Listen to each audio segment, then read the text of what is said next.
they all fall down. I'm dialing in.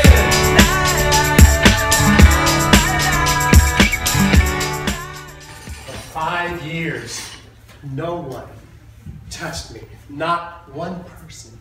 Not my wife, not my child, not my friends. No one touched me. They saw me. They spoke to me. I sensed love in their voices. I saw concern in their eyes. But I didn't feel their touch. There was no touch. Not once. No one touched me. What is common to you, I coveted. Handshakes, warm embraces, a tap on the shoulder to get my attention, a kiss on the lips to steal a heart. Such moments were taken from my world. No one touched me. No one bumped into me. What I would have given to be bumped into, to be caught in a crowd, for my shoulder to brush against another's. But for 5 years, it has not happened. How could it? I was not allowed on the streets. Even the rabbis kept their distance from me. I was not permitted in my own synagogue. Why, I wasn't even welcome in my own house. I was untouchable. I was a leper. And no one touched me until today. One year, during harvest, my grip on the scythe seemed weak. The tips of my fingers numbed. First one finger, then another. Within a short time, I could grip the tool, but scarcely feel it. By the end of the season, I felt nothing at all. The hand grasping the handle might as well have belonged to someone else. The feeling was gone. I said nothing to my wife, but I know she suspected something. How could she not? I carried my hand against my body like a wounded bird. One afternoon, I plunged my hands into a basin of water, intending to wash my face. The water reddened. My finger was bleeding freely. I didn't even know I was wounded. How'd I cut myself? Did I cut myself on a knife? Did my hand slide across the sharp edge of metal? It must have. I didn't feel anything. It's on your clothes too, my wife said softly. She was behind me. Before looking at her, I looked down at the crimson spots on my robe. For the longest time, I stood over that basin, staring at my hand. Somehow, I knew my life was being forever altered. Shall I go with you to tell the priest, she said. No, I sighed. I'll go alone. I turned and I looked into her moist eyes. Standing next to her was our 3-year-old daughter. Squatting, I gazed into her face and stroked her cheek, saying nothing. What could I say? I stood and looked again at my wife. She touched my shoulder. With my good hand, I touched hers. It would be our final touch. 5 years have passed, and no one has touched me since, until today. The priest didn't touch me. He looked at my hand, now wrapped in a rag, my face shadowed in sorrow. I've never faulted him for what he said. He was only doing as he was instructed. He covered his mouth, extended his hand, palm forward. You are unclean, he told me. With one pronouncement, I lost my family, my farm, my future, my friends. My wife met me at the city gates with a sack of clothing and bread and coins. She didn't speak. By now, friends had gathered. What I saw in their eyes was a precursor to what I've seen in every eye since. Fearful pity. As I stepped out, they stepped back. Their horror at my disease was greater than their concern for my heart. So they, and everyone else I've seen since, stepped back. Oh, how I repulsed those who saw me. 5 years of leprosy had left my hands gnarled, tips of my fingers missing, parts of my ear, my nose missing. At the sight of me, fathers would grab their children. Mothers covered their faces. Children pointed and stared. The rags on my body couldn't hide all my sores, nor the wrap on my face cover the rage in my eyes. I didn't even try to hide it. How many nights did I shake my crippled fist at the silent sky? What did I do to deserve this? But never a reply. Some think I sinned. Some think my parents sinned. I don't know. All I know is I grew so tired of the ridiculous bell I was required to wear around my neck to warn people of my presence, as if I needed it. One glance, the announcements came. Unclean! Unclean! Unclean! Several weeks ago, I dared walk the road to my village. I had no intent of entering.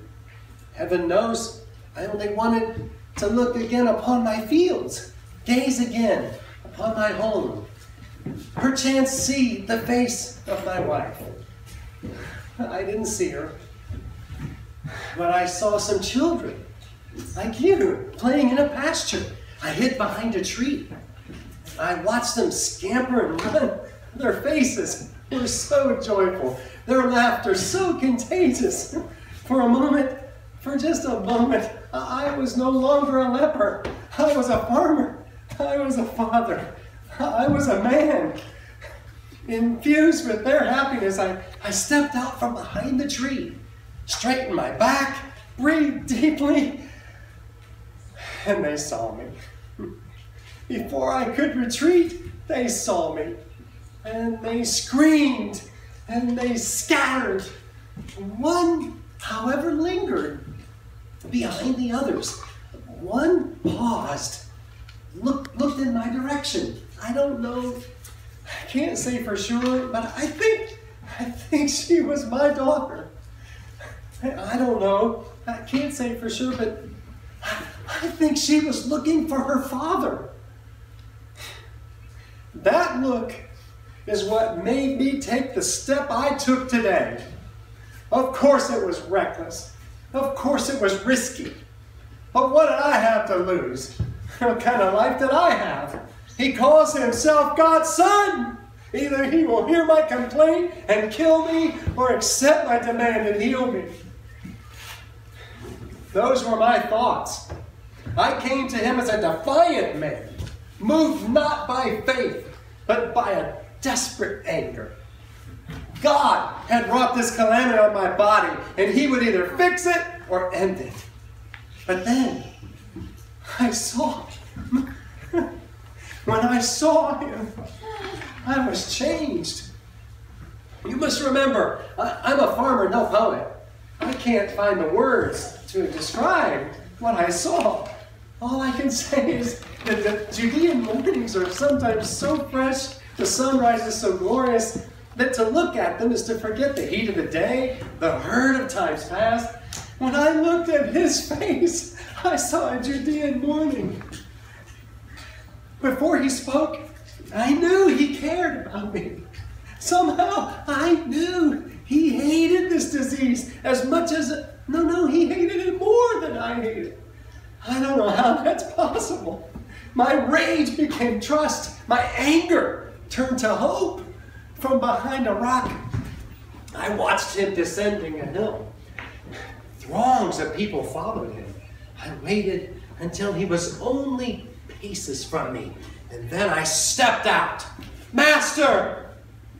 He stopped and looked in my direction, as did dozens of others. A flood of fear swept the crowd. Arms flew in front of faces. Children ducked behind parents. "Unclean!" someone shouted. Again, I don't blame them. But I scarcely saw them. Their panic, I'd seen 1,000 times. But his compassion, I had never beheld. Everyone stepped back, except him. He stepped toward me.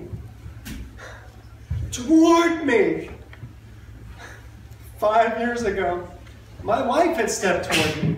She was the last to do so. Now, he did. I didn't move. I just said, "Lord, you can heal me if you will." Had he healed me with a word, I would have been thrilled. Had he cured me with a prayer, I would have rejoiced. But he wasn't satisfied with just simply speaking to me. He drew near me. He touched me. 5 years ago, my wife had touched me. No one had touched me since. Until today. "I will." His words were as tender as his touch. "Be healed." Energy flooded my body like water through a furrowed field. In an instant, I felt warmth where there had been numbness, strength where there was atrophy. My back straightened, my head lifted up. Where I had been eye level with his belt, I now stood eye level with his face. His smiling face. He cupped his hands on my cheeks and he drew me so near I could feel the warmth of his breath and see the wetness in his eyes. "Don't tell anyone about this, but go and show yourself to the priest and offer the gift Moses commanded for people who are made well. This will show the people what I have done." And so, that's where I'm going.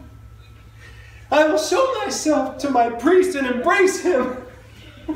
I will show myself to my wife and embrace her. I will pick up my daughter, I will embrace her.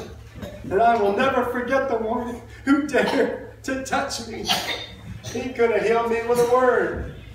But he wanted to do more than that. He wanted to honor me, to validate me, to christen me. Imagine that. Unworthy of the touch of a man, yet worthy of the touch of God. Praise him forever. I'm going to the priest. They all fall down. They all fall down. They all fall down. They all fall. There is a supernatural power in this mighty river flow. It can bring the dead to life, and it can fill an empty soul and give a heart